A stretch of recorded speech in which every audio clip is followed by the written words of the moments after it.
உபாகமம் 21 அதிகாரம். உன் தேவனாகிய கர்த்தர் உனக்கு சுதந்தரிக்க கொடுக்கும் தேசத்தில் கொலை செய்யப்பட்டு கிடக்கிற ஒருவனை வெளியிலே கண்டு அவனை கொன்றவன் இன்னான் என்று தெரியாதிருந்தால் உன் மூப்பரும் உன் நியாயாதிபதிகளும் புறப்பட்டு போய் கொலை செய்யப்பட்டவனை சுற்றிலும் இருக்கும் பட்டணங்கள் மட்டும் அளப்பார்களாக. கொலை செய்யப்பட்டவனுக்கு சமீபமான பட்டணத்து மூப்பர் வேலையில் பண்படாததும் நுகத்தடியில் பிணைக்கப்படாததுமான ஒரு கிடாரியை பிடித்து உழுது விதையாத தரிசான பள்ளத்தாக்கிலே அதை கொண்டு போய் அந்த பள்ளத்தாக்கிலே அதன் தலையை வெட்டி போட கடவர்கள். உன் தேவனாகிய கர்த்தர் தமக்கு ஆராதனை செய்யவும் கர்த்தருடைய நாமத்திலே ஆசீர்வதிக்கவும் லேவியின் குமாரராகிய ஆசாரியரை தெரிந்து கொண்டபடியால் அவர்களும் அத்தருணத்தில் வந்திருக்க வேண்டும்.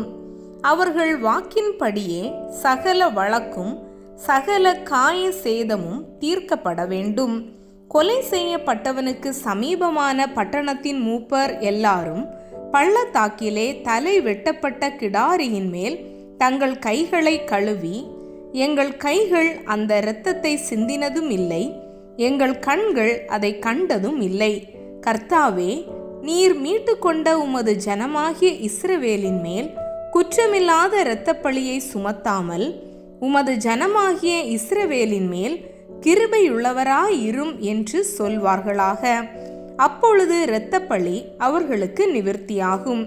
இப்படி கர்த்தரின் பார்வைக்கு செம்மையானதை நீ செய்வாயாகில் குற்றமில்லாத இரத்தப்பழியை உன் நடுவிலிருந்து விலக்கி போடுவாய்.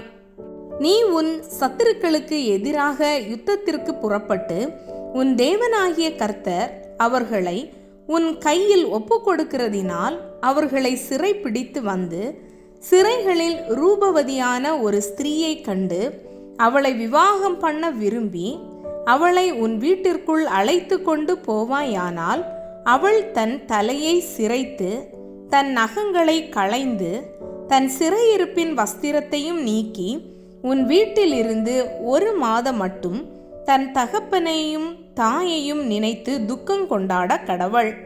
அதன் பின்பு நீ அவளோடே சேர்ந்து அவளுக்கு புருஷனாயிரு.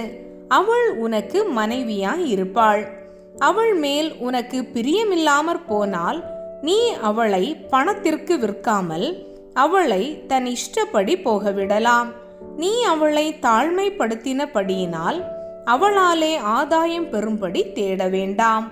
2 மனைவிகளையுடைய ஒருவன் ஒருத்தியின் மேல் விருப்பமாயும் மற்றவள் மேல் வெறுப்பாயும் இருக்க இருவரும் அவனுக்கு பிள்ளைகளை பெற்றார்களே ஆகில் முதற் பிறந்தவன் வெறுக்கப்பட்டவளின் புத்திரனானாலும் தகப்பன் தனக்கு உண்டான ஆஸ்தியை தன் பிள்ளைகளுக்கு பங்கிடும் நாளில் வெறுக்கப்பட்டவளிடத்தில் பிறந்த முதற் பேரானவனுக்கு சேஷ்ட புத்திர சுதந்திரத்தை கொடுக்க வேண்டுமே அல்லாமல் விரும்பப்பட்டவளிடத்தில் பிறந்தவனுக்கு கொடுக்கலாகாது. வெறுக்கப்பட்டவளிடத்தில் பிறந்தவனை சேஷ்ட புத்திரனாக அங்கீகரித்து தனக்கு உண்டான ஆஸ்திகளில் எல்லாம் 2 பங்கை அவனுக்கு கொடுக்க வேண்டும். அவன் தன் தகப்பனுடைய முதற்பலன். சேஷ்ட புத்திர சுதந்திரம் அவனுக்கே உரியது.